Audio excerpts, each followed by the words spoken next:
Madeleine hier mensies en welkom terug by Slaapstories vir groot mense.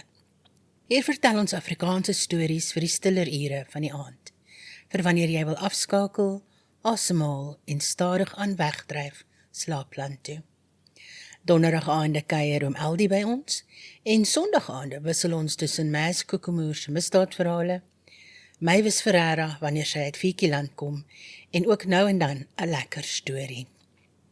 As jy op YouTube luister, help ons deur te like, comment en subscribe en op Spotify onthou asseblief om die potgooi te volg en vir ons 'n kommentaar te los. Onthou om op die link in die bio te klik om na al die verskillende platforms te gaan. Dis Afrikaanse stories vir Suid-Afrikaners, waar in die wêreld julle ook al is. Kom ons maak elke aand net 'n bietjie stiller, sagter en voller van Afrikaanse stories. Onder die lamplig, episode 15, die Griekwastad moorde.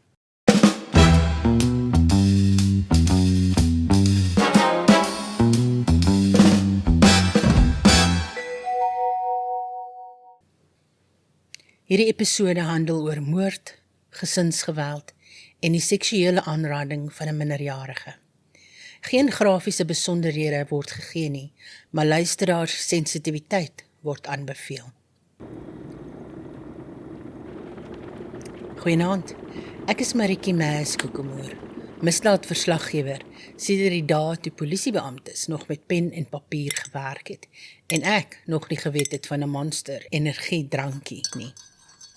Vir meer as 30 jaar volg ek stories deur donker steegies, verlate paaie, agterkamers en koue stoorlokale. Ek het geleer monsters het nie altyd hoorbare voetstappe nie. En stilte kan soms harder skree as 'n sirene. Hier onder die lamplig vertel ek die verhale wat nie wil rus nie. Maar vanaand begin ons nie by die moordenaar nie. Ons begin by die mense wie se name dikwels agter syne verdwyn. Dion, Christel en Martella Steenkamp. 3 mense wat geleef het, 3 mense wat planne gehad het, 3 mense wat op Goeie Vrydag in hulle eie huis vermoor is. Daar is plekke waar stilte anders klink.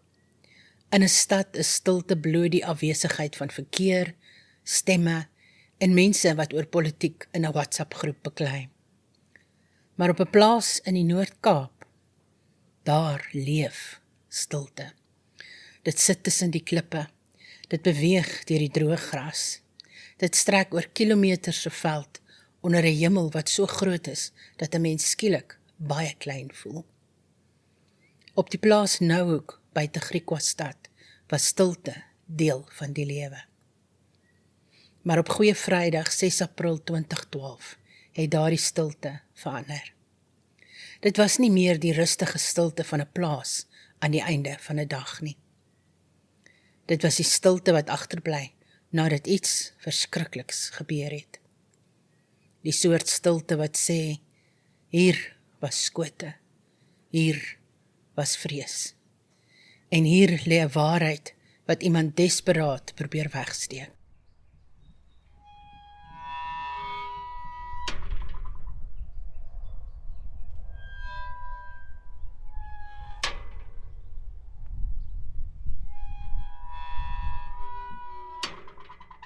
Nouhoek was die tuiste van Dion Steenkamp, sy vrou Christel en hulle 2 tienerkinders. Dion was 44 jaar oud, 'n boer wie se lewe deur grond, diere, arbeid en verantwoordelikheid bepaal is.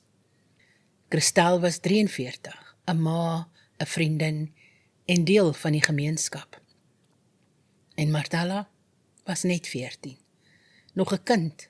Sy moes nog matriek toe gaan, leer bestuur, uitvind wie sy eendag sou word.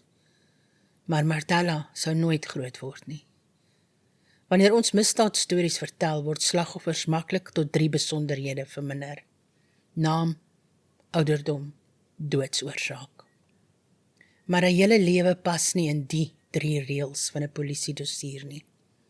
Dion was iemand se broer, Christel iemand se vriendin, Martella iemand se klasmaat. Hulle het gunsteling kos gehad, binne grappies en gewoontes, wat mekaar waarskynlik soms teen die mure uitgedryf het. Want hulle was 'n gesin, nie 'n misdaadtoneel nie. Nog nie. 6 April 2012 was Goeie Vrydag. Vir baie Suid-Afrikaner gesinne beteken dit kerk, familie en miskien 'n braai, want ons sal basies enige vakansiedag gebruik as 'n verskoning om vleis op 'n vuur te sit. Maar teen daardie aand sou daar geen gewone gesinsmaaltyd op Nouhoek wees nie.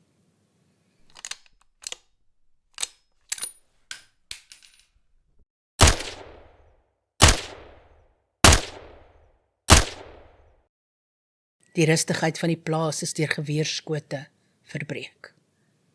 Meer as een wapen is gebruik, 'n .357 Magnum revolver en 'n .22 geweer.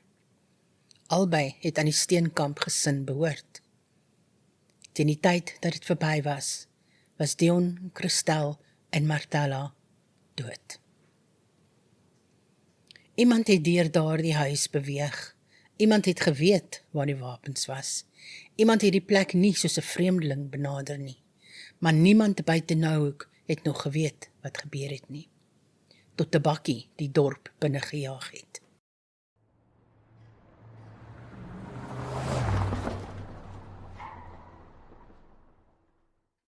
Net na sononder het 'n bebloede tienerseun by die Griquastad polisiestasie aangekom. Hy was ontsteld. Sy pa, ma en suster is geskiet, het hy gesê. Hulle was almal dood. Volgens hom was hy elders op die plaas toe hy die skote hoor. Hy het glo in 'n skuur weggekruip. Toe alles stil word, het hy teruggegaan huis toe. Sy ouers was dood. Martella was volgens hom nog lewendig. Hy het probeer help, maar sy het in sy arms gesterf. Dit was 'n hartverskeurende verhaal. 'n Kind wat binne enkele minute sy hele wêreld verloor het. En vir die polisie was daar geen tyd vir ingewikkelde teorieë nie. Daar kon steeds gewapende aanvallers op die plaas wees. Hulle moes beweeg.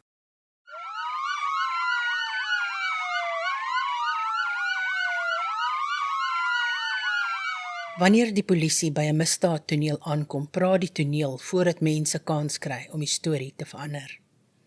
Liggame praat, bloedspatsels, patroondoppies, en soms praat dit wat ontbreek die hardste. Op Nouhoek het die polisie 3 liggame gevind. Die televisie was nog steeds aan.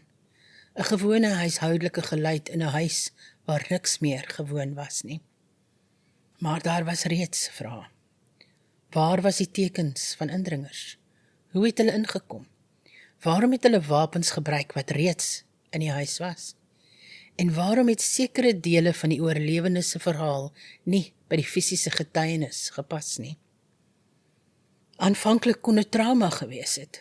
'n Mens in skok gee nie 'n netjiese PowerPoint-aanbieding met tye, datums en korrekte leestekens nie. Maar die teenstrydighede het nie verdwyn nie. Hoe langer die ondersoekers gekyk het, hoe groter het hulle geword. Die bloed op die seun se klere het vrae laat ontstaan. Sy bewegings op die plaas is ontleed. Die wapens is ondersoek. Ballistiese toetse is uitgevoer. Die hoeke van die skote is bestudeer. En die moontlikheid van onbekende aanvallers het al hoe minder waarskynlik gelyk. Daar was geen oortuigende teken van inval deur vreemdelinge nie. Geen duidelike spoor wat van die huis af in die veld ingelei het nie. Maar daar was iemand wat die plaas geken het. Iemand wat geweet het waar die wapens is. Iemand wat later na die polisiestasie gery het. Die enigste persoon wat volgens sy eie verhaal oorleef het. En stadig het die vraag verander. Dit was nie meer wie het die Steenkamps aangeval nie. Dit het geword, was daar ooit 'n aanvaller van buite die huis af? In die dae na die moorde het vrees deur Griquastad versprei. As vreemdelinge dit gedoen het, kon hulle steeds daar buite wees. Miskien op 'n ander plaas, miskien op pad na 'n volgende huis.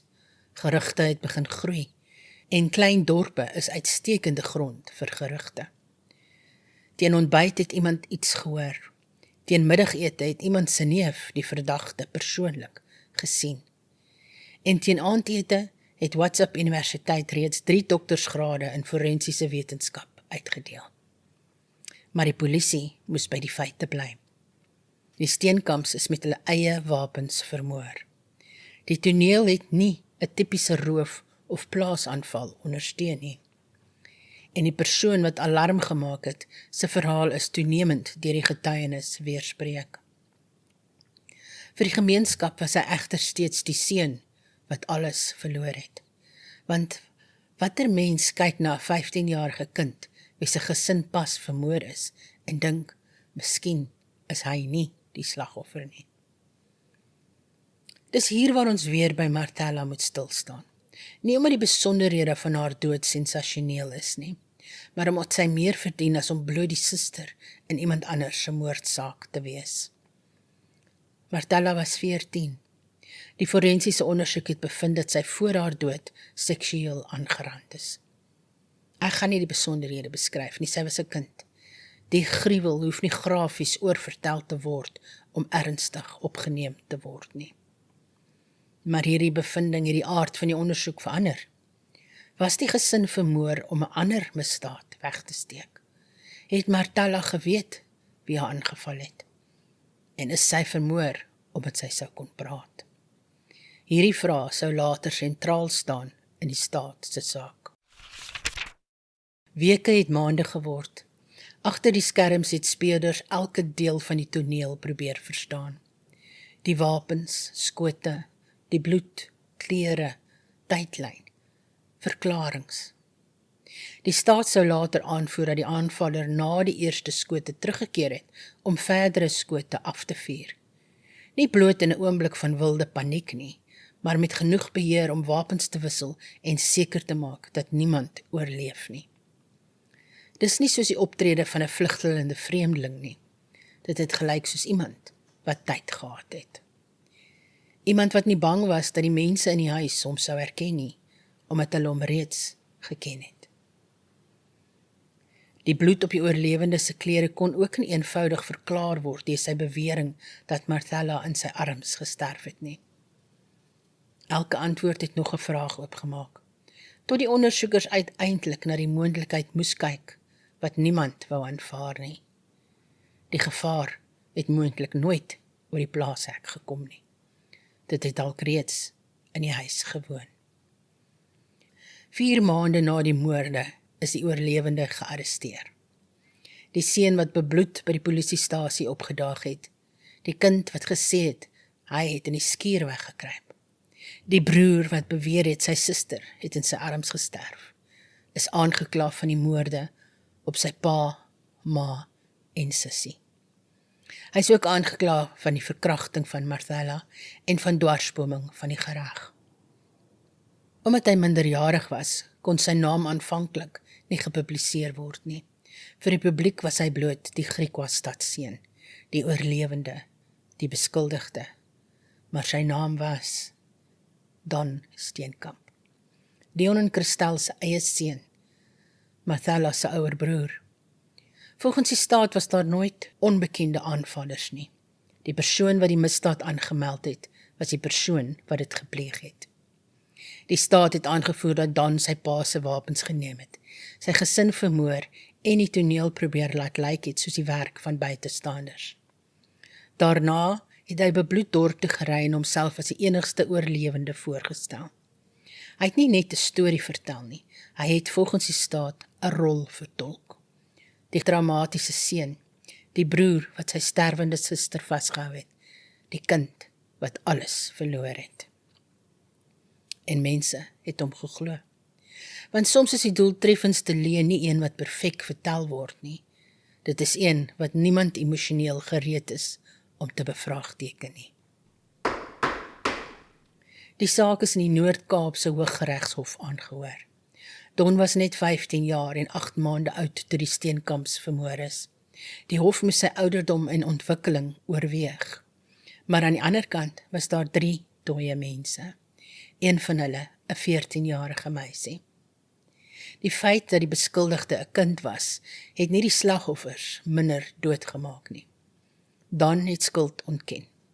Sy verdediging het die staat se interpretasie van die forensiese getuienis betwis, maar die hof het na die totale prentjie gekyk. Die gesin se wapens, die ballistiese getuienis, die bloedbewyse, die gebrek aan geloofwaardige indringers, die teenstrydigheid in verklaringe en sy gedrag voor en na die ontdekking van die liggame. Regter Frans Kommel het bevind dat die staat sy saak bo redelike twyfel bewys het. Op 27 Maart 2014 is Don Steenkamp skuldig bevind aan 3 aanklagte van moord, die verkrachting van Martella en dwarsboming van die gereg. In Augustus 2014 is hy tot 'n effektiewe gevangenisstraf van 20 jaar gevonnis. Vir sommige mense het dit onmoontlik lig geklink. 3 lewens was weg. Maar die hof moes in ag neem dat hy minderjarige was toe die misdade gepleeg is. Die doel van kinderstrafreg sluit nie net vergelding in nie, dit sluit ook rehabilitasie in. En dit laat 'n vraag waarvoor daar geen maklike antwoord is nie. Hoe straf 'n samelewing 'n kind wat 3 mense vermoor het? Kan rehabilitasie ooit genoeg wees? En wie besluit wanneer genoeg is? Waarom? Dit is die vraag wat steeds oor Nouhoek hang. Waarom sou 'n seun sy ouers vermoor? Waarom sou 'n broer sy jonger suster aanval? Was die seksuele misdaad die gebeurtenis wat alles aan die gang gesit het? Is die gesin vermoor omdat Martella sou praat? Was dit woede, beheer, vrees of geld? Daar is berig dat Don ingevolge sy ouers se testament 'n groot bedrag sou erf. Sommige berigte het van ongeveer 23 miljoen rand gepraat. Maar 'n mens kan nie jou familie vermoor en daarna rustig met jou bankbesonderhede by die testament se voorste ry gaan sit nie. In die Suid-Afrikaanse reg geld die beginsel, die bloedige hand mag nie erf nie. Dit beteken, iemand wat 'n persoon vermoor, mag nie uit daardie persoon se boedel voordeel trek nie, ongeag of daar 'n testament is. Omdat Don skuldig bevind is aan die moorde van sy ouers en suster, kon hy nie uit hulle boedels erf nie. Daar was ook later gerugte dat hy moontlik deur sy grootouers kon erf. Maar hulle boedels is afsonderlik en enige toekomstige erfenis sou van hulle testamente en die omstandighede afhang. Hy is dus nie outomaties daarop geregtig nie. Was geld die motief? Ons weet nie. Die hof het nie bevind dat erfenis die bewese rede vir die moord was nie. Die moontlikheid bly bloot nog 'n donker vraag sonder 'n skoon antwoord. Die hof hoef egter nie 'n perfekte motief te bewys om iemand skuldig te bevind nie. Die werklikheid werk nie soos 'n televisiereeks waar die speurder voor die laaste advertentiebreek sy arms vou en sê, hy het dit gedoen omdat sy ma hom in 2004 nie toegelaat het om PlayStation te speel nie. En almal knik, saak afgehandel. Soms weet net die moordenaar waarom hy dit gedoen het. En soms vertel hy nooit die waarheid nie. Dan het sy onskuld volgehou, maar die hof het beslis, hy was nie bloot die een wat oorleef het nie, hy was die een wat hulle vermoor het. Na 'n groot moordsaak gebeur iets vreemds. Die skuldige word beroemd, sy foto verskyn op koerantvoorblaaie, boeke word geskryf, dokumentêre word gemaak, mense bestudeer sy gesiguitdrukking, sy kinderjare en sy gedrag in die hof. En die slagoffers? Hulle word bloot die rede waarom hy beroemd is. Dis 'n wrede tweede verdwyning. Daarom wil ek nie met Don afsluit nie. Ek wil teruggaan na Nouhoek, voordat dit 'n misdaadtoneel was. Na 'n tyd toe Dion nog oor die plaas beweeg het, toe Christel nog deel van die huis se daaglikse ritme was, toe Martella nog net 14 was en nie geweet het haar naam sou eendag in misdaadverslae verskyn nie. Hulle was nie bykarakters in die verhaal van die Griquastad-moordenaar nie. Dit was hulle huis, hulle plaas, hulle lewens wat geneem is. Dion Steenkamp, Christel Steenkamp, Martella Steenkamp. In 2026 het die saak weer opslag gemaak, toe Don Steenkamp vir parool oorweeg is. Die Appington Paroolraad het aanvanklik besluit dat hy vrygelaat kon word. Vir die familie en die gemeenskap het dit ou wonde oopgeruk. Het hy verantwoordelikheid aanvaar? Het hy ware berou getoon? Is hy gerehabiliteer? En hoe meet 'n mens berou wanneer 3 van die mense wat dit moes aanhoor, dood is? Na vertoë uit die gemeenskap het die minister van korrektiewe dienste die besluit vir hersiening verwys. Op 4 Junie 2026 het die korrektiewe toesig en paroolhersieningsraad die besluit omgekeer. Dan sou nie vrygelaat word nie. Hy moes in die gevangenis bly en verdere korrektiewe programme voltooi voordat parool weer oorweeg kon word. Die deur het nie permanent toegegaan nie, maar vereers het dit toe gebly. Vandag staan nou ek steeds in 'n landskap wat nie maklik sy geheime verklap nie. Die son sak steeds oor die droë aarde, die wind beweeg steeds deur die gras. En wanneer die aand kom, raak dit stil. Maar dit is nie meer 'n onskuldige stilte nie. Want op 6 April 2012 het iemand in daardie huis 3 mense vermoor.